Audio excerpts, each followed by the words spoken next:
Entrevista do século. Conversas para pensar a realidade e a transformação do Espírito Santo. Olá, bem-vindo, bem-vinda, bem-vinde. Eu sou o Vitor Taveira. Essa é mais uma entrevista do século, diretamente do estúdio 42B, aqui no centro de Vitória. Lembrando que essa e outras entrevistas estão disponíveis lá nos canais do Século Diário no YouTube, nas plataformas de áudio. Siga a gente, curta, compartilhe, faça a mensagem chegar mais adiante.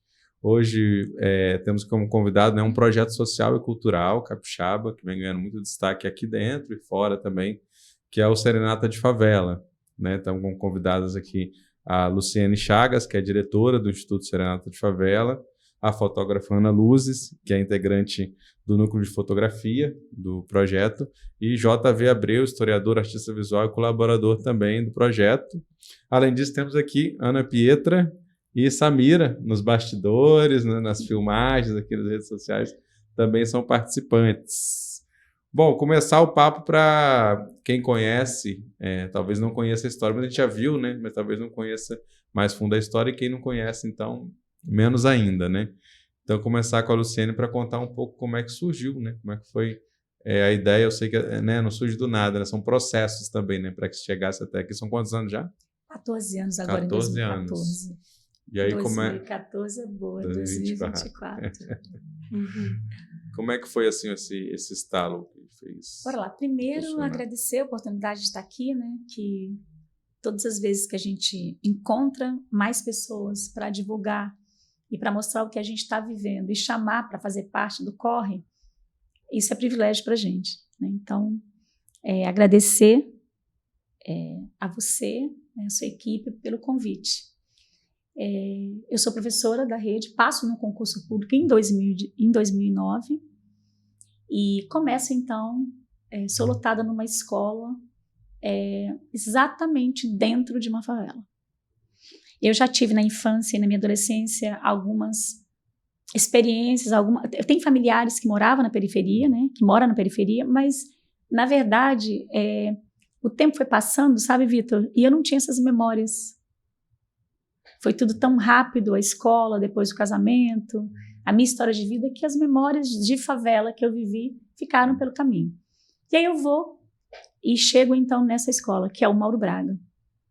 E o Serenata de Favela ele inicia a partir de um desafio que eu encontro, né, uma dificuldade que eu encontro em sala de aula, toda vez que você chega num lugar, você quer ser aceito e que você quer que aquele lugar te receba. Então, eu vou para dentro de uma sala de aula de quarta série, meninos de 10 anos, 11, mas eu tinha meninos também em idade série, em conflito e tal. E eles não tinham nenhum interesse sobre aquilo que eu falava lá na frente. Uhum. Então, eu estava lá na frente falando e a molecada do fundo... Da aula de quê? É um núcleo comum, né? São todas as disciplinas, sim. né? Uhum. Ciência, história, geografia, todas as disciplinas, porque é quinto ano, né? Que é uma quarta série.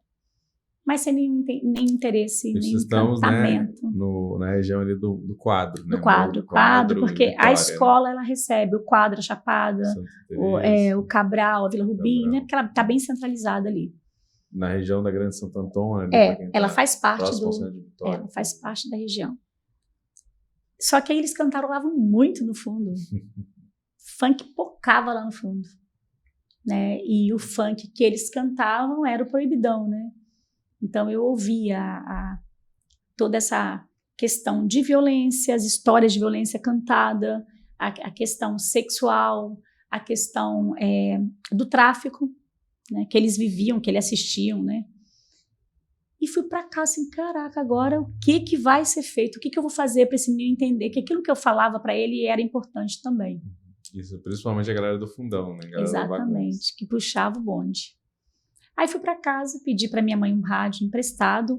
A minha experiência com música foi num coral quando eu tinha 13 anos de idade. Então eu não nenhuma formação de música até então, mas a música fez bem para mim lá na adolescência.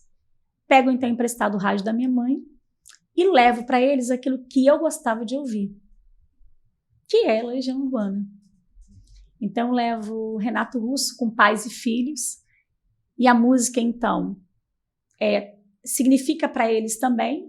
Fica importante, eles gostam do que ouviram, né? Porque falava deles também, né? Eu moro com a minha mãe, mas meu pai vem me visitar. Eu moro na rua, eu moro em qualquer lugar.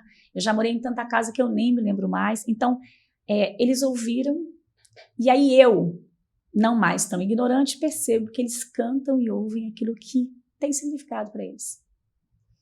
E eu utilizo a música, então, dentro da sala de aula, boto a música no fundo, começo a trazer o meu repertório também. E isso começa a fazer bem, a ter significado para eles. E aí eu percebo, então, que eles só cantam aquele gênero porque só conheciam aquele gênero. Então, começa, então, com um grupo musical, porque nos horários vagos, eles ouvem música. Então, a música ficava à disposição na sala de aula. E aí começou a ter significado para eles e eles perceberam que tinha muito mais além do que aquilo que eles conheciam, né? Começa, então, um movimento de música para motivar. E aí, nesse mesmo ano, eu pego uma extensão no horário da tarde, porque eu trabalhei sempre de manhã. Minha cadeira é de manhã. Pego uma extensão para trabalhar na própria escola à noite para melhorar o salário de professor. Salvem os professores do mundo. E aí eu não tinha grana para voltar para Campo Grande à tarde. Não, vou ficar direto na escola. Então eu chegava na escola às 6h30 da manhã e saía 10 horas da noite. Nos horários vagos, eu pegava o menino para cantar. Porque também nunca peguei menino em horário específico de aula para não dificultar, porque também é difícil para o outro entender que a educação não acontece todo o tempo. Nesse momento aqui, a gente está com 2 adolescentes dentro do teu estúdio aprendendo. Então, a educação acontece o tempo todo, para todo mundo de qualquer idade. E aí, eu ficava todo o tempo na escola e eu falei assim, vou pegar esses meninos. Então, tinha um menino de aula vaga, tinha um menino no recreio, eu botava para cantar, comecei a ensaiar. Começa, então, um grupo musical. Por que começa como um grupo musical? Porque eu não tinha formação musical. E a minha pretensão, aí ela era direcionada. O cantar para ser feliz e fazer o outro feliz. Então, Serenata vem bem longe de marca de chocolate. Não era sobre isso. Era sobre também trazer o que já tinha passado e que eles tinham que também conhecer, que eram as serenatas de amor. As serenatas para fazer bem. Né? Porque ela independe, não era só de enamorados. A serenata ela é para quem você quiser, para causas, né? E a gente coisa começa, que vem se então, perdendo, né? Tá na memória ali dos avós. Exatamente, a gente retoma isso. Normalmente nas introduções de apresentação a gente traz isso de volta, que é uma serenata para cantar para o outro, para se fazer bem, porque foi isso que eu percebi, que quando eles cantavam na sala de aula, independente do gênero, aquilo fazia bem para eles, tanto que eles queriam. E aí o tempo foi passando, 10, 12, e com o aumento de meninos se aproximando de mim, também as dificuldades, né? Porque de 12, hoje nós somos, dentro de um instituto, 319 integrantes, porque o menino não vem sozinho. Tem a Samira aqui, que não tem só a Samira enquanto atendida. A Samira é atendida enquanto corista, enquanto menor aprendiz, que vem agora em 2024, mas ela tem toda uma família por trás, que demanda de cuidados. Então, a gente se torna... E aí, o que acontece também? Isso que eu ia falar, como é que saiu desse projeto, né, do tempo vago para se tornar um instituto? Um socorro, assim. O que acontece? O mais incrível, durante 13 anos, nós estarmos mantidos e fortalecidos por amigos. Acho que isso que é o mais incrível. Mas que amigos são esses? Pessoas que nunca nos viram. Isso é gigante, assim. Foram encontros como esse, foi o Facebook. Eu me comunico com a favela pelo Facebook e consigo ajuda financeira pelo Instagram. A favela grita pelo Facebook.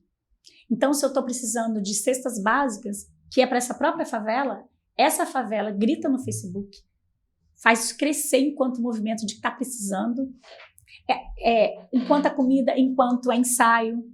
Eu tenho ensaio de noite. Eu grito lá no Facebook, bota para descer. Essa favela grita os meninos que tem ensaio. Então, eu me comunico com a favela pelo Facebook. E grito apoio no Instagram. É onde eu tenho um grupo de pessoas que vai se movimentando em relação ao que a gente consegue. Então, foram todos esses anos eu professora, com um salário de um horário de professor. E aí foi aumentando. A gente ficou durante um tempo, esses ensaios então aconteciam na escola, informalmente. Mas a escola, quando a gente chega em 50, 70 meninos, ela não dá conta da gente, porque as meninas também começam a crescer. O horário era à noite, que eu ensaiava com eles, para não incomodar ninguém. No horário de intervalo à noite eu ensaiava com eles. Só que aí eles estavam dentro de uma escola no horário noturno, onde a faixa etária dos meninos que estudavam era de alguém que estava fora do tempo. E aí tinha os olhares, que as meninas também na adolescência, olha por tudo que eu passei. Aí eu cheguei e disse, não dá para mais ensaiar aqui. A meninada está se olhando demais. Está criando outras dificuldades que eu tenho, né? E aí a gente então sai do Mauro Braga e eu começo a fazer ensaios pelas praças. E foi assim até 2019. Fiquei um pouco na COPE, num outro projeto de idosos, mas eu estava atrapalhando os idosos nas atividades deles, porque não dava para conciliar tanto menino com idoso. E fui. Aí fiquei pelas praças, fiquei no Odomodê, fazia no Odomodê, mas aí tinha hora que tinha atividade no Odomodê. E cheguei até 2023. Há 2 anos atrás, então, alguém para e falou assim, tem que fazer um CNPJ. Que eu não sabia o que era, nem como fazer. E por que a gente chegou nesse tempo? Porque não tinha um jeito. Não tinha como. Porque você abria sua geladeira para dar um lanche para 10, você tem lá uma melancia que você divide. Quando você tem um ensaio que tem 50, 60, nada que você tem dá. E vai mudando com o tempo, Vitor. Primeiro era um pão, quando o menino era pequeno. O menino agora está grande, ele quer comer 2. Então foi tudo assim muito interessante, como tudo foi mudando. E aí então eu faço um CNPJ e a gente começa também, vou usar esse termo, essa loucura que é a sobrevivência dentro de um contexto social, de projeto social. E tem também um divisor de águas. Em 2019, então nós não éramos cultural. Nós, no primeiro momento, a gente começa com um social. Pontualmente um social. Cuido para ser feliz e fazer o outro feliz. Fazendo cultura, mas pensando a partir mais do fazendo cultura social. sem saber que era cultura. Eu não sabia que aquilo que eu estava fazendo era cultura. Eu estava cuidando e não tinha assim era o cuidar. 2019, então, e a gente começa a cantar. Canta para cima e para baixo e já me incomodava porque já se percebia pela quantidade de meninos que precisava de formação. Tinha que ter um maestro ali, tinha que ter ensaio ali. Só que os meninos começaram, Vitor, a vir com conhecimento da igreja. Alguém que tocava começou a ensaiar. E como é que a gente ensaiava as músicas, afinal? Até o ano passado, até 2022 para 2023. Botava as músicas, cantava, repetia, ouvia. Isso tá bom, isso não tá bom. Nossa, tá horrível. Ninguém tinha noção de nota, de nada. Era só o que estava bom de ouvir. E aí eu falei assim, não dá mais. Tem que vir maestro, tem que vir formação e tal. E foram vindo. Tudo que a gente teve, tudo conquistado até hoje, foi o divino que mandou a partir de pessoas que foram chegando. Que foram chegando. 2019, alguém fala assim, tem um rap querendo falar com você, que ele vai lançar uma música e ele precisa de um coral junto. E esse menino era César MC. Eu não tinha a menor ideia de quem era César MC na época. E a gente marca um encontro no Odomodê e as crianças fazem aquele alvoroço todo, aquele burburinho todo, e aí ele aparece, né? Miúdo, porque ele não estava do tamanho que está hoje, né? Magrinho. Ele deu uma diferença, assim, tá mais... E eu olho para ele e meu Deus, quem é esse menino? Quem nunca ouvi falar. E vou lá na obra do César e ele é o gênio que ele é. E aí ele conta, né, que nos via passando, subindo e descendo, mas também não sabia o que eu fazia com aquele monte de meninos subindo e descendo o morro, né? Ele falou que viu, inclusive, no depoimento ele fala que viu vocês no Odomodê pela primeira vez, né? Que o Núcleo Afro, o Odomodê, que é um projeto da Prefeitura de Vitória, né? Sim. Um projeto social e... Sim, o Odomodê é um projeto de africanidade, busca busca principalmente a questão da cultura, né? Até então, o primeiro momento do Odomodê foi esse, né? A divulgação e a disseminação da cultura afro brasileira, os conteúdos voltados para isso, né?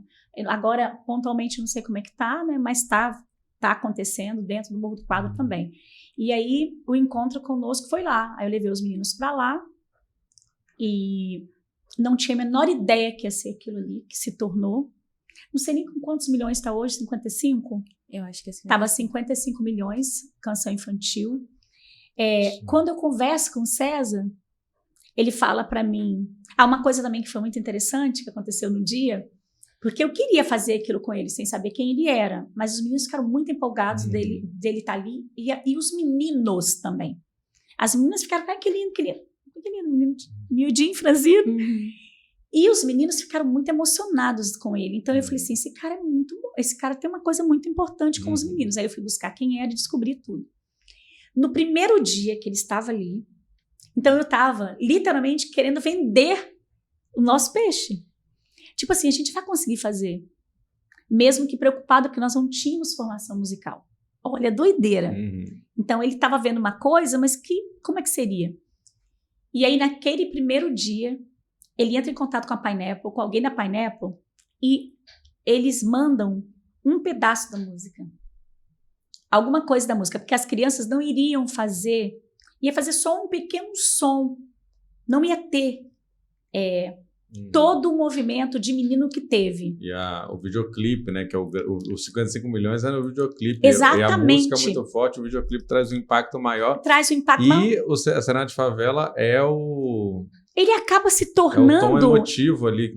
O final, o auge, recado dado, me causa assim... Mas ninguém esperava que ia ser daquela forma. Porque quando você ouve, você não ouve muita cantoria. Você ouve o recado visual que aquelas crianças passaram, né? E porque elas também ficaram impactadas com aquilo, né? Você olha a Maria Eduarda, tipo assim, o que é isso, né? A Mayra, onde eu tô? E acontece, né? Todo esse boom. César se aproxima, enquanto César Rezende. Hoje ele é embaixador. Ele é embaixador, né? Ele está dentro do projeto, enquanto César Rezende, ele está assinando como conselheiro. Isso é muito gigante, né? Isso é muito inclusive, gigante. eu fui fazer, particularmente com a equipe, né? Na época, uma reportagem que foi a primeira filmada, né? Do César, uma entrevista do César lá no quadro. Sim. E até hoje é o vídeo mais visto do Século Diário no YouTube. A gente quer ver. E ele tá exatamente assim, novinho, franzino. Sim. Eu cheguei lá, um menino assim, né? Eu já sabia do sucesso dele. Enfim, é uma figura muito importante. O que ele fala, né? É o que ele fala, o que ele pensa, né? A maneira como ele age conosco também, entendeu? Eu vou pedir para o Cauã para colocar daqui a pouco aqui os slides, que a gente vai mostrar um pouco dos núcleos dos projetos, né? Que hoje são exercidos, mas eu queria puxar um pouquinho para trazer aqui, né? Com a Ana Luzes e o JV Abreu, para eles contarem um pouco são artistas aí que estão aí, né? Jovens, construindo já um caminho muito interessante, né? Para eles contarem um pouco da trajetória de vocês e como que ela encontra a Serenata de Favela. Ana tem tudo a ver com o próprio território ali, né? Sim, eu estudava no Mauro Braga, né? Então, quando a Lu começou esse movimento de começar o coral, eu estava ali.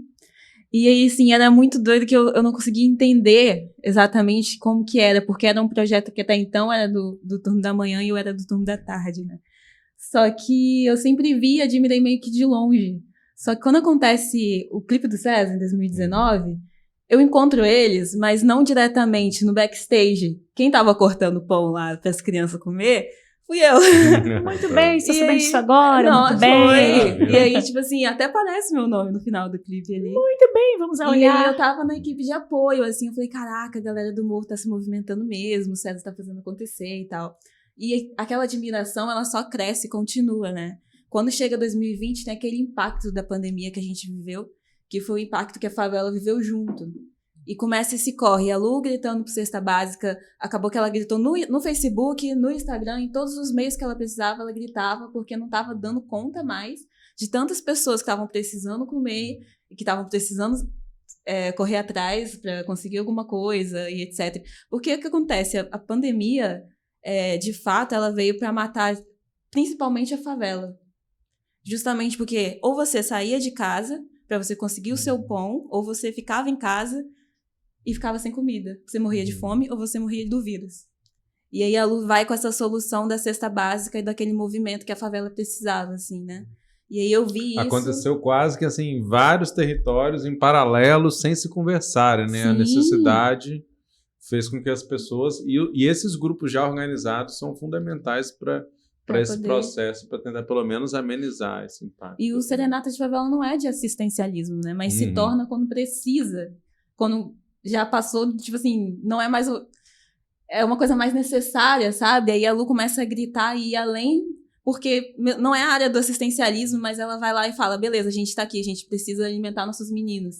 Só que junto com os meninos tem as famílias. Aí junto com as famílias tem os primos, que são os vizinhos do lado. E o sentido da comunidade dentro da favela é isso, todo mundo se ajuda.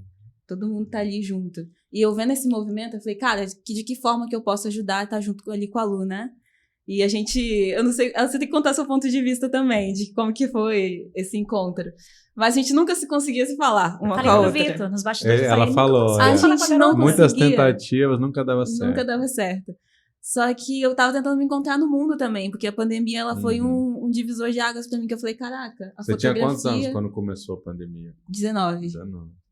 E aí, tipo, eu fiquei meio impactada, que eu tava me formando em fotografia, fiz fotografia na UVV, e eu tava querendo entender onde que minha fotografia entrava no mundo, porque meu olhar sempre foi muito diferente a partir das coisas, a partir das pessoas. E a Lu sabe disso, né, Lu? Então, quando a gente se encontrou, parecia que eu encontrei uma casa. Eu tava em casa, assim. Foi o lugar que eu me encontrei, porque quando eu comecei a fotografar as crianças, a fotografar esse processo também das cestas básicas, pra gente conseguir mais cesta básica, e aí a gente foi fazendo todo aquele movimento, aquele grande movimento de fazer os retratos. E eu vejo eles crescendo hoje, eu fico com os retratos de 2020, legal, eu fico tão orgulhosa, assim, que eu fico, que eles cresceram bem, eles conseguiram sobreviver. A pior parte, assim, que a gente viveu da pandemia, isso é grande, Ana, sabe? antes de você chegar, eu falei pro Vitor do incômodo que era para mim os registros. Uhum. Porque recebia cestas e já estava tão doído e tinha que fazer os registros. Então eu sofria muito com aquilo. Mas aí é interessante falar dessa forma, que agora virou até um bate-papo, literalmente, que quando vem as imagens da Ana, poetiza o negócio. Não romantiza, mas poetiza, fica mais bonito.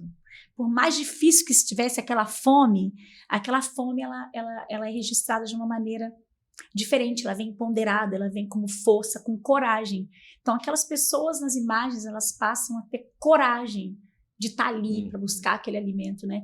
E aí eu melhoro, porque para mim primeiro foi um conflito de como iria registrar aquela situação decadente que o tapete jogou para cima e ainda tem que registrar isso, né? Então, e aí a Ana vem e me acalma com as imagens. Quando eu olho isso, gente, isso ficou lindo esse negócio. Porque é o que você falava, é o risco de aprofundar uma vitimização, né? Exatamente. Um lugar de dependência e não de potência, de, tipo, de provocar meio que pena das pessoas. Exatamente. E não entender. Exato. E ainda tinha isso, oferecer para aquela pessoa e ainda dizer para ela que aquilo era que quando ela fosse fazer a foto, naquele momento ela estaria ponderando.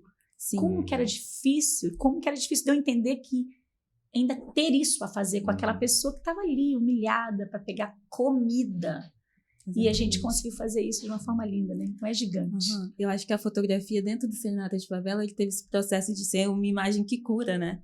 Eu sempre falo isso com os meninos lá, que como tem um núcleo de fotografia agora, que a gente é chique, com 15 fotógrafos, eu sempre falo com eles a importância da imagem que é capaz de curar, como uma ferramenta de cura.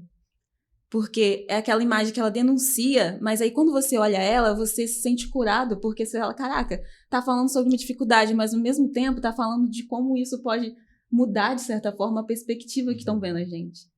E aí a gente tem o caso do Ricardo, né, que eu sempre falo do Ricardo. O Ricardo era um menino que ele não tinha muita autoestima, e que ele tinha muito medo de ser fotografado. E aí, quando ele tira a foto dele, ele começa esse processo da fotografia que cura. Por quê? As pessoas falam, Ricardo, agora você é modelo. Então começam a enxergar ele na perspectiva, se Ricardo é bonito, se ele é bonito o suficiente para ser modelo, eu também posso ser modelo da Ana Luzes. Então essa fotografia dentro do Morro do Quadro, ela se torna agora uma ferramenta de cura, juntamente com a música, que já estava lá, e juntamente com outras artes que vão chegando, né? Bacana. E aí dá até pra puxar o JV, Sim. que... Já fez o link pra mim, tá fácil. Bora. Não precisa nem... Que aí ele vai para dentro do instituto também para uma oficina Sim. de colagem. O que é isso? Exatamente. Não, eu chego lá através da Ana Luzes, ela fazendo esse convite para a gente colar. Foi até um dos primeiros movimentos que estavam entre ela e o Instituto Serenata. E eu comecei a acreditar naquilo. Porque eu, de certa forma, também não estava tão decidido o que eu seria para minha profissão, mas também para perspectiva de vida. Então, eu sempre falo, em todos os lugares que eu falo, que o Serenata ele me resgatou.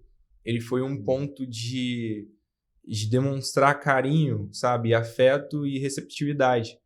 Então, ali foi um lugar que eu também consegui ter meu ponto de decisão, sabe? Comecei a entender também os lugares que eu convivia. E aí eu recebi o convite da Ana em 2020 para a gente fazer, em 2021, para a gente fazer uma oficina de colagem lá no Morro do Quadro, falando sobre essa questão cultural, mas também sobre a negritude, no qual as crianças passam por movimentos que são muitas vezes muito agressivos para elas, né? Então, tipo, essa vergonha, como é que ela se transforma numa potência, no empoderamento dessas crianças, né? E a gente trabalhou com essa questão da fotografia, da imagem, o audiovisual, e também dessa questão da arte. Porque a minha infância toda eu me reconhecia num personagem chamado Foguinho na TV, que era do Lázaro Ramos, mas ao mesmo tempo eu não me enxergava como artista, ou como chegar lá. A gente não tem isso, né? E geralmente a gente tem que romper essas barreiras. Então, a partir do momento que eu consegui romper a minha barreira, eu comecei a me colocar como uma meta em fazer outras pessoas chegarem a esse resultado bem mais cedo. Explica um pouquinho o que é o seu trabalho artístico livre. Teve uma exposição, né, recente aqui em Vitória, no evento samba que eu quero ver. Sim. Em que consiste? Como é que você também desenha, faz colagem? Eu comecei em 2020 com a colagem manual. Então, eu trabalhava ali com questões de revistas, pegava uma imagem e outra e transformava em uma final, né? A exposição, no caso, foi para pintura, que foi quando eu comecei a migrar, que foi de 2022. Então, fui 2 anos fazendo colagem manual. Em 2022, eu comecei na pintura. E aí, hoje, eu também já tenho outras áreas. Trabalho também com audiovisual, com videoclipes. Multi-artista. Vitor, por aí, não, é o assistente do Vitor. E você é de Cariacica, né? Sou de Cariacica. Que é interessante também que a Lu estava falando da que... Aí eu sou assistente do Vitor nesse momento, nesse programa. Vamos lá. Me explica aqui como é que o professor de história, como que é isso? Não seria um professor de artes? Como é que foi isso? Você estudou história e aí se sentiu... Como que é isso? Eu acho que tem muito de história no seu trabalho também, né? Nossa, tudo demais. histórico, é tudo cultura, é tudo... Você coloca conteúdo em tudo ali. Questão histórica em tudo. Como foi isso? Aquela imagem que você depois manda para ele, daquela senhora que você fez. Aquela senhora negra, então, eu que parece uma santa, mas também parece uma escrava. Eu comecei a estudar história em 2018 na UFES. E por muito tempo eu não me reconheci. Então foi um período de muita frustração. E na pandemia, voltando à pandemia, eu comecei a olhar para isso e tentar reformular essa questão. Então, ali na questão ali da pandemia, do isolamento, eu extraí algo de bom que eu tinha. E eu vi as coisas que aconteciam à minha volta. Pessoas que estavam passando na minha comunidade, que estavam lutando para sobreviver, sabe? Lutando para trazer o pão para sua casa. E eu começo a entender que essas histórias, elas precisam ser vistas. Elas não podem ser contadas por um ponto de vista fora do meu, sabe? Daquilo que está sendo feito, ou das pessoas que são próximas. E aí eu me animo de novo a voltar para uma história, voltar a estudar história, entender a minha história, entendeu? Então foi um encontro. Ah, tá. E aí a partir disso eu começo a trabalhar, assim, sai naturalmente nas artes, né? Só para quem está acompanhando, está curioso também para ver visualmente esse trabalho, vou deixar o Instagram, né, deles, Ana Luzes _, não é isso? Isso aí. E JVM Abreu. Isso. E também Instituto Serenata de Favela. Com Lembrando D que é com mudo. D mudo. Com É, D tem que mudo, falar D isso. mudo. Essa é a parte. Exato. Tem aí, Cauã, a imagem, porque a gente tem um pouquinho, só para dar uma ilustração para quem está aqui assistindo, né? Esse evento aqui, né? O Festival MC, que teve participação. Pode passar ali para... Aí conta um pouco da história, né? Essa história que a Luciane contou aqui, da Legião Urbana. E aqui entra o núcleo de música, né? Aí fala primeiro, a gente já falou bastante, o Serenata. A Serenata é o que inicia, né, esse processo. E aí, com a quantidade de meninos e atividades que estavam surgindo, borbulhando, percebe-se então que tem que se dividir os grupos, porque estava tudo muito misturado. Aí, por exemplo, a gente colocou 100 meninos aí em cima, foi uma doideira 100 integrantes aí em cima. Aonde vai ficar? Não sei não, gente. Chamaram 100, trouxemos 100. Me lembro claramente, foi muito louco. E as coisas, muitas vezes, as comunidades surgem assim, né? Surge assim, como você falou, aí surge assim, do intuitivo ali, do que dá para fazer, sem uma isso pra gente grande é muito estrutura, um grande gigante. investimento, e depois que vai... E aí surge, Vitor, e a gente vai aprendendo durante todo o tempo, e os sinais vão chegando, e as pessoas vão chegando, e vai ensinando pra gente as coisas, e fica claro com o grupo, com os meninos, porque aí vem menor aprendiz, vem todo o movimento, de que precisa ser com a verdade. Então, o nosso diálogo foi sempre muito claro em relação a isso. Só vai vir se você fizer de verdade, senão você não vai ter como chegar, entendeu?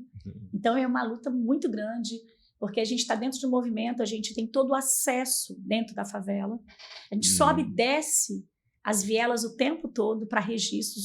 Nós temos o respeito, porque também tem que ter, de todos os lugares, de todas as pessoas, dos meninos que estão lá em cima no corre, dos meninos... E essa construção é diária, sabe? A gente conseguiu construir isso, e é isso que a gente está buscando o tempo todo. Né? Aí passa o próximo aí, que é a Orquestra de Favela. Isso já isso aí é novo. Surreal. Isso aí é surreal, porque a gente encontra...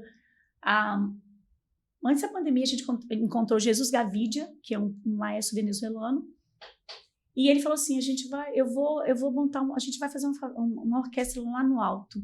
Mas eu não acreditei, porque a gente não tinha estrutura nem para o instituto, não éramos instituto ainda, não tinha estrutura nem para o coral, para o grupo, não, já era coral, nem para o coral, porque como que vai fazer uma orquestra? E aí acabou acontecendo com a parceria da UXIV, que é uma instituição ali da Vila Rubim. A gente começa a história e que aí envolve instrumentos, envolve... Aí não é só o gogó, né? Cara, mas por quê? Qual é a questão da orquestra? A orquestra ela vem numa contrapartida às paisagens sonoras da madrugada. Contra os tiros da madrugada, como que a gente vai botar menino e velho para ninar? Com uma orquestra de favela. Então a gente joga isso na cara do universo, joga isso na favela e joga isso para tudo quanto é canto. Porque é uma orquestra, porque a gente quer ninar velha e criança, não dá para ninar do jeito que tá. Tem que ter outras paisagens sonoras. E o universo conspira.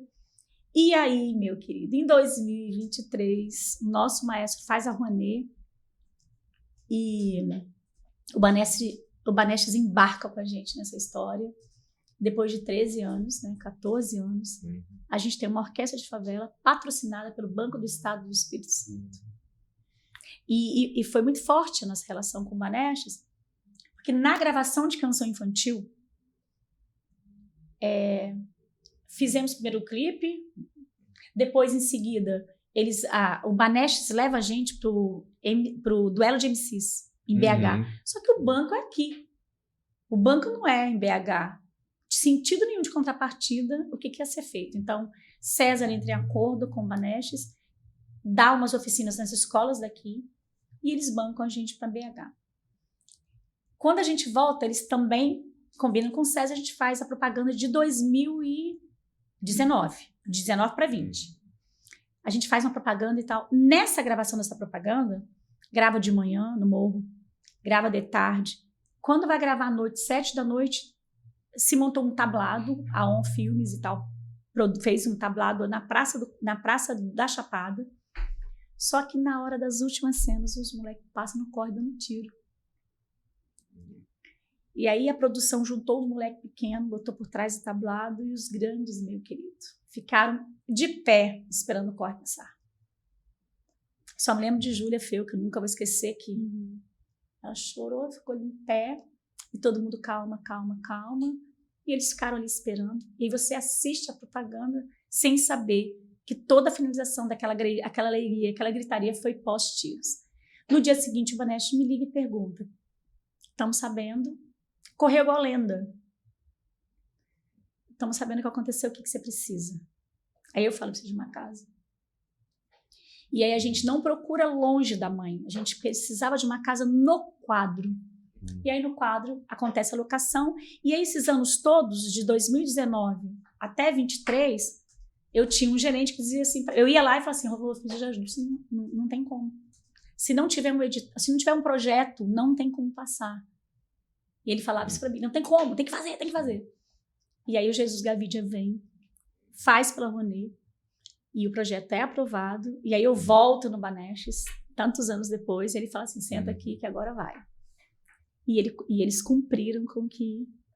Então eu tenho, sim, um carinho, porque eles viram, e era para mim surreal, como que um projeto, Vitor, que não tinha um centavo de apoio de ninguém, que não sabia como nem fazer isso, formalmente não, era pessoas, né, ali, né? Nossa. Tem um banco que acolhe até pelo tamanho da instituição, né? E aí deu certo enquanto orquestra, e agora a gente sabe como fazer, porque não é que não adianta, a gente tem orquestra e agora nós estamos agora atrás dos outros pilares para também ter essa estrutura para o canto coral, para que a fotografia tenha, para que a pintura, a arte tenha. E também, nunca foi fácil mesmo. Vamos ver o próximo. Acho que é... núcleo de dança também, não é isso? Tudo, né? De dança, as meninas arrasam. Amam. Eu tô aqui olhando pra você, porque você tá gravando, não posso, né? Mas a Pedra tá lá com a carinha dela, né? Então, assim, porque é muito forte também. É uma linguagem muito forte pra favela. E aí, o que Nós temos Iago, voluntário, né? Dança muito. Ele fez a coreografia de Favela, de Eu Sou Favela, né? O cara tava em Ibiraçu, a gente precisa de... A gente vai viajar, a gente vai para o duelo de MCs, o cara despenca em 70 meninos, porque para BH foram 90 a equipe. Aquele monte de meninos, ele falou assim, não vou fazer. 10 minutos estava todo mundo dentro da coreografia, então a gente sempre teve gente boa perto da gente, sabe? Então a dança consiste nisso, de também estar dentro do instituto para dançar. Entendeu? Fala que vai aqui do balé, o samba, break, passinho, música afro. Eu respeito. É igual a questão do funk. Ele vem como objeto de desafio no primeiro momento, mas ele não sofre preconceito de gênero dentro do instituto. O que é diferente agora? Cantar aquilo que é bom de ouvir e o que você quer falar. Então é aí que acaba fazendo esse filtro. Entendeu? Mas muita coisa para acontecer em 2024. É isso. Aí o próximo, eu acho que já é da foto. Não, aí é o núcleo social. É o cuidado. Porque é a comida. Isso é o que eu estava falando. É a comida, é a passagem para alguém que está fazendo quimioterapia, radioterapia, mas não tem como ir. A gente grita. O núcleo social. Sim. É de quem É de quem, né? Aí. Tudo anda, né? E a gente também recebe outros fotógrafos. Tem o Toninho também que começou com a gente. Toninho Ribeiro também começou com a gente. É um amigo. É uma coisa assim que as pessoas falam muito, que fazem, né, esse tipo de trabalho, porque você estava falando um pouco antes, né? Como que se a criança não está bem nutrida, se ela não está com uma condição psicológica legal, ela não vai... É aquela coisa de como lapidar os talentos também. Achar como. Esses dois aqui estão aqui, o César está lá, mas assim, há barreiras que podem realmente impedir que esse talento apareça. E a nossa... E a leveza nossa... Porque não são talentos individuais, né? Acho que isso que é importante. São exatamente. De várias camadas. Eu preciso do menino... O menino é um todo. Então, o menino é um todo. E o que a gente faz de legal, que foi assim que também nos trouxe aqui, foram as parcerias, assim, de respeitar o que você está fazendo. Então, teve um projeto chamado Narra Perifa, que buscava meninos de desenho. A gente já está junto há um tempão, a gente sabe que aquele menino gosta daquilo, mas eu não posso oferecer. Eu não tenho estrutura financeira para oferecer aquilo para aquele garoto. Por que que eu não posso te ligar e falar assim, Vitor, tem uma vaga aí para um moleque nosso? Ou a gente vai escrever um menino nosso. E é isso que a gente faz. Nós não somos... o Serenata de Favela, ele não é só meu. Ele é de quem quiser. Então, estar aqui hoje, por exemplo, para você é legal. E você também está lascado. Por quê? Porque a responsabilidade é sua também. Verdade. Tá certo. Mas assim, sobre esse tema social, tem alguma história que vocês lembram também? Então, o núcleo social, assim, é interessante que é aquilo que você disse. Se o menino tá bem, ele consegue executar os sonhos dele bem, né? E aí, quando entra esse núcleo social, justamente quando não existia ele, mas ele já existia, a gente tá falando, beleza, oficial, já que a gente precisa correr atrás do que o menino precisa, então vamos criar um núcleo para pensar sobre isso, para pensar, tipo, beleza, a gente vai ter apoio odontológico, quem tá precisando, quem vamos priorizar, as crianças que não têm esse acesso, doação de sangue, a Lu faz um movimento gigante para os meninos doarem sangue, então é daquilo, a gente ensina eles a se cuidarem, porque o autocuidado faz você aprender a cuidar do outro também. Tá, e o desafio disso, né? E o desafio de você estar dentro de uma favela e você não conhecer a própria favela. Então, a Ana vem, faz o movimento de ver coisas, e a gente encontra uma mulher, mãe solo, que tem 5 filhos, onde 2 têm uma doença genética, que quando o moleque chega na adolescência, na juventude ali, para de andar. E a gente vai encontrar a Leni no alto do morro, pendurada numa casa. Na última casa. E faz todo o processo, e aí depois a gente vence muita coisa hoje. E tudo como? Tudo vem o melhor. A gente só recebe o melhor, senhor Vitor. Então, se estamos aqui, você é o melhor. A gente só recebe o melhor. Então, nós temos os meninos, tanto a Grace quanto o Ângelo, com cadeiras bichonas, as cadeiras. Como? O melhor. Eu tenho uma cadeira. Quando eu olho, é uma cadeira de última. A gente só recebe o melhor. Conseguimos também, a partir do social, do município, que a Leni recebesse um aluguel social.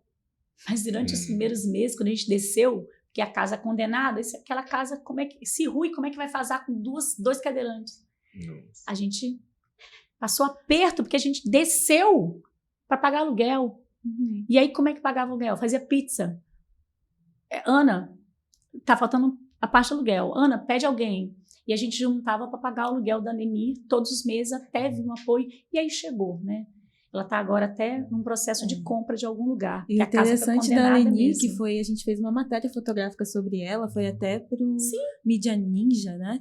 E aí ela circulou na Folha de São Paulo também. Então, assim, ela circulou em várias plataformas falando sobre a história dela e dos 5 filhos dela, justamente porque os 2 era aquela escada gigante e os 2 não saíam de casa. Sim, então, a vida pela janela. A vida era pela janela. Muitos idosos, às vezes, né? Para chegar o alimento. Mas aí quem vê isso, sabe? Por isso que a fotografia, juntamente com o Serenata, nesse núcleo social, foi importante. Você joga a foto, pessoal. Exatamente. E essa coisa da capilaridade, né? De conhecer o território. Quem Exatamente. não vai saber. Vocês sabem dessa história que vocês estão lá. Exatamente. Aí o próximo... que temos aqui. Acho que já passou da fotografia. Sério? Eu não vi. Peraí, volta lá um pouquinho. Então. Tinha passado. Fotografia artística documental, que aí era para a gente fala artística documental, assim, porque a arte ela caminha junto com o documento, né? A gente tá lá numa favela, que igual a gente teve a história da Leni, onde as pessoas elas não são documentadas e elas têm culturalmente essa coisa de passar a partir da fala, né? As histórias a partir da fala. Quando você fala a história do Cabral, todo mundo sabe. Mas como que todo mundo sabe? Porque a Jandirinha, quando chegou aqui, contou pro neto dela, que contou pros filhos dele. Então, assim, é documental, mas começa a ser artístico, porque o olhar dos meninos sobre o que é a própria favela deles começa a ser mais poético, do que não é uma coisa... Tipo, vamos lá, vamos documentar a Leni, vai ser só isso. Não, a Leni, eu tenho cuidado pela Leni, porque ela é minha vizinha, e eu quero o melhor pra ela. Então, o poético, ele entra junto com a arte e o documento nisso, né? Sabe o que é interessante? Tipo, a gente que trabalha com história, a gente entende que é muito importante ter algo para documentar, sabe? Algo ali para testar que aquilo aconteceu. E as nossas histórias geralmente são muito faladas. Sim. E ao mesmo tempo elas também podem ser perdidas. Uhum. E a gente também nunca teve acesso também a equipamentos. Então eu lembro assim que meus avós, as pinturas assim de fotografias não era da máquina, era pintura realmente. Aham. De como Então, eu você fiquei, queria assim, que fosse, né? Em Como questão você de memória, imaginava. tipo, eu chego até o meu avô, eu não sei quem é meu bisavô, por exemplo. Uhum. E assim também as histórias, né? A gente conhece a história até onde que ela foi Ah, documentada. É. Então, essa questão da fotografia, do núcleo, é muito importante. Sim. E a Criação de fotografia, ela memória. entra como essa forma de um documento mesmo. Peraí, então essa pessoa existe, ela esteve por aqui, ela tem uma história, e ela passou pelo Cabral e ela vai contar sobre isso. Então você dá um certificado de existência para aquela pessoa, onde muitas vezes não chega, sabe? Sim. E trazer essa visibilidade para onde não está chegando e para onde as pessoas tratam como de forma invisível. A Lu sempre fala, né? Se você não olhar para cima, você não vai conseguir ver. Ou se você pode ignorar, mas de alguma forma, quando a fotografia, o coral entra, os outros núcleos, agora não tem como você ignorar mais. Tá chegando. Tá chegando, tá É. chegando em todos Não, os e tem esse lugares. lance também da tecnologia, como é que ele desperta interesse das Sim. crianças e dos Sim. jovens e Uhum. acaba de ser uma ferramenta de buscar a própria história, né? Tipo Uhum. assim, Sim. se você- Para não se perder, porque teve alguma coisa antes disso aqui. Antes disso aqui tudo teve alguma coisa. Então, precisa também esse resgate. E quando a gente fala na questão das relações, por isso, vou usar o termo preocupação das relações com o velho, com o idoso. O cuidado, como é que é isso? Então, a gente fica muito atento a isso. Do que você acabou de falar. Tá, e a mobilidade, né? Como é que é isso, as pessoas que moram no alto? Como é que é um grupo de meninos e meninas de suas mães e tal, reformar um mirante que formalmente não é mirante? Como é que a gente está vendo e como é que o poder público não está vendo? Não vai ver. Enquanto não subir, não vê. E se esperar... É. Não E acontece. aí a importância de viver, sabe? A favela como um todo, assim. A gente tem é um privilégio, né? É um Sim. privilégio. Mas é um privilégio desprivilegiado. Pois É louco. É meio Complexo. doido isso, É. mas quando a galera muito sobe lá, trabalho. é um impacto. E é um impacto que, pra mim, assim, como a gente já considera uma parte do nosso cotidiano, é um impacto que a pessoa fica visivelmente surpresa com a vista, mas linda. principalmente com a condição Com que a o que favela vê. vive. Uhum. E Do o que saneamento. transformou aquilo também, né? Eu acho que a isso. coletividade é até uma das coisas que a gente sente muita falta quando a gente desce aqui pra pista, Sim. né? Uma questão assim, tudo lá é muito pensado no que o outro também pode agregar nisso daqui. Vitor, aconteceu uma coisa, tem mais ou menos uns 2 meses. Uma menina que normalmente não pede Uhum. ajuda, ela pediu. Ela mandou. Outra coisa, a relação com o serenata é algo construído, e você chega e você fica, se você quiser. E tem meninos que mesmo não estão atuando sempre, eles continuam lá. E aí essa menina, ela tem uma criança, ela mandou uma mensagem para mim, acho que foi em novembro. Ela falou assim, Luz, o meu gás acabou e eu tô precisando de ajuda. E ela normalmente não pede. Então, para ela ter pedido, realmente foi assim. Só que aí era noite. Assim, caraca, quem que eu vou mobilizar agora para pedir um gás? Né? Que a gente acaba buscando, né? É muito engraçado que a gente vai lá no WhatsApp, coitado dos amigos, né? E já estão juntos, né? Eu não posso incomodar ninguém agora. Aí, naquele momento, eu pensei, caraca, o que ela vai fazer? Ela vai ter que fazer leite para a menina, né? Aí, eu mandei mensagem para ela e falei assim, olha só, tá muito tarde agora, eu não consigo fazer isso. Eu fiquei preocupada, não consegui resolver. Mandei mensagem e pensei assim, caramba, alguém vai fazer a mamadeira da garota. E não tinha o que fazer, já era muito tarde. No outro dia, 8 da manhã, eu já acordei, falei assim, já consegui. Como é que foi e tal? Ela falou assim, meu vizinho fez a mamadeira da criança. Então, a favela, ela tem isso.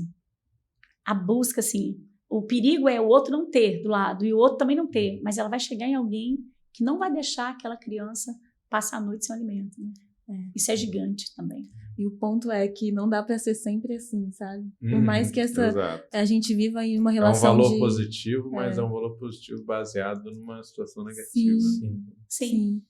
É um grande conflito, assim, é o tempo todo conflito. Essa semana eu estava conversando sobre isso. Igual a questão das políticas públicas, sociais, a questão a cesta básica, né? Tem vários apoios, né, ali, tem vários, bolsa isso, bolsa que tá.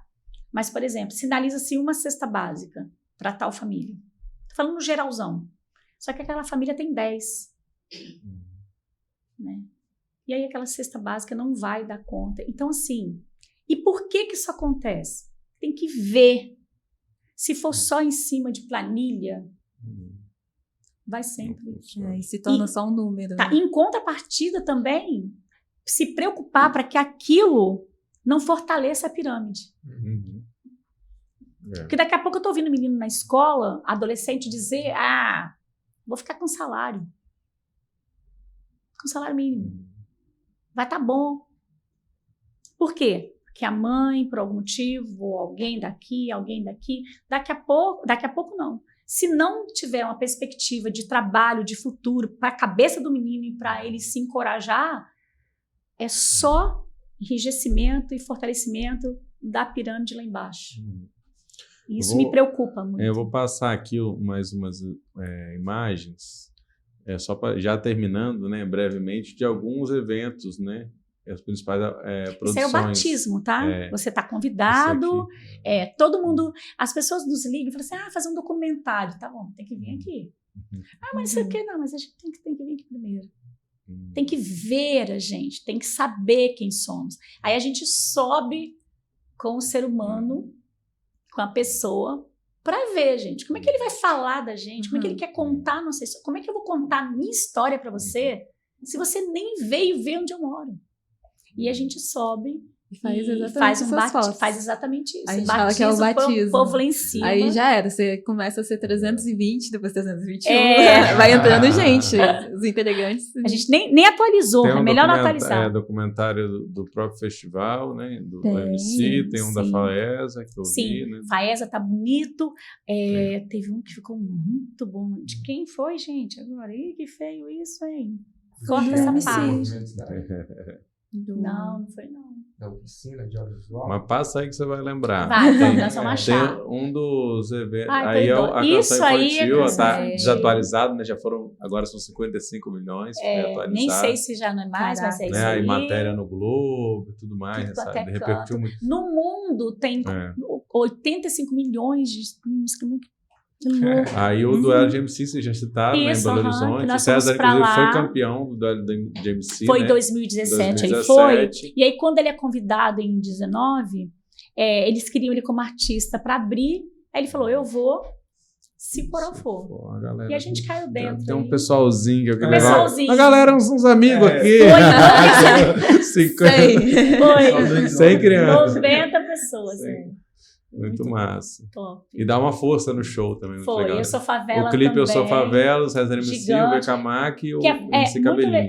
foi bem legal isso, porque, na verdade, a proposta do clipe foi mostrar projetos sociais das favelas. Né? São Paulo, Rio de Janeiro e tal. E aí a gente... foi massa isso, porque a gente ia gravar na casa. Eu falei, não, pô, que isso? Como é que vem aqui, vai gravar aqui dentro desse quintal? Não, tem que subir. Não, nós temos que subir, porque o que nós temos para ser visto está no alto. Embaixo está molinho. Vai subir escada, passar pelos moleques, vai dar boa tarde, bom dia para os molequinhos do radinho, vamos subir. E é lá em cima que tem que fazer. E aí nós fizemos no alto do morro e foi lindo de viver esse clipe. Tem mais de 6 milhões de visualizações. Né? Então top. Procura lá, Eu Sou Favela. Vai achar. Aí tem também o clipe Semente da Manhã, que é uma música do Gonzaguinha, Sim. né? Interpretada pelo Sim, coral. ele... Na verdade esse material foi feito por um site. Não, a gente precisava de um material institucional, aí veio um pessoalzinho de fora, uns argentinos lindos, pessoal da Tower Filmes, que vamos fazer, e foi bem bonito, Semente da Manhã. Foi lindo. bem forte. Mas A gente gosta muito. vou fechar o movimento cidade, né? Que, aí foi curioso que foi, né, em casa, né? O Sim. César MC, o coral, Sim. e o morro fica dali do Carmélia, onde era, dá Foi, para ver sim. o Foi, morro do quadro. isso foi muito gigante, porque a gente ficou dentro do caldeirão. Com o Emicida, né? Com Com participação do Emicida. Emicida. Na verdade, a Jade gravou antes que a Bala Perdida me ache, e eu não sabia que o Emicida ia estar. Então, nós fomos para estúdio. A Jade é outra. A Jade é né, integrante, uma é. integrante do É, coral uma que menina. virou e ganhou um destaque porque ela gravou Sim. no primeiro disco do César. Canta muito, ela só é uma pedra. Ela é literalmente uma pedra que daqui a pouco vai Incrível. chegar. Purinho. Vai chegar o. E aí, na hora de assinar lá, tem uma coisinha que eu não te falei. Emicida, muito bem. Para de conversar, que eu tô vindo.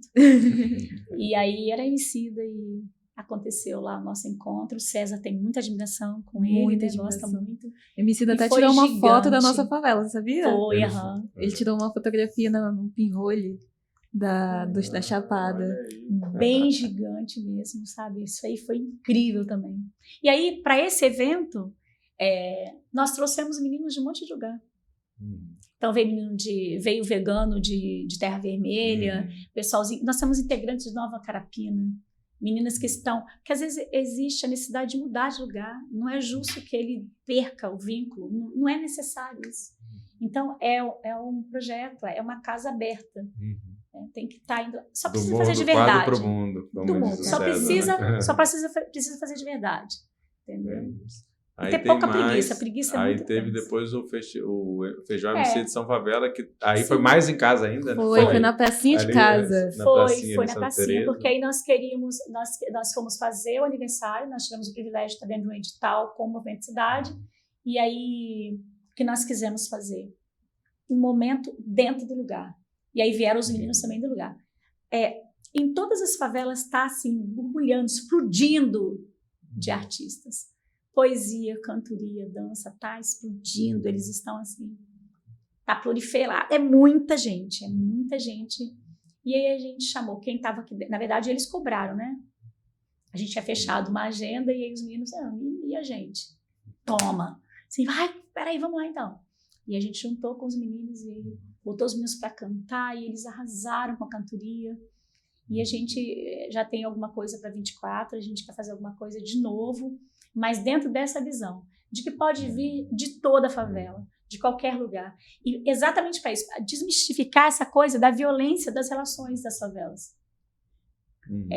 Quando eu estou falando de arte, de cultura, eu não estou falando de guerra de tráfico. Não é sobre isso. Eu estou falando de futuro, de dias melhores, entendeu? E o Serenata de Favela, assim como vários projetos que existem dentro das periferias, eles não são projetos para tirar o menino do tráfico.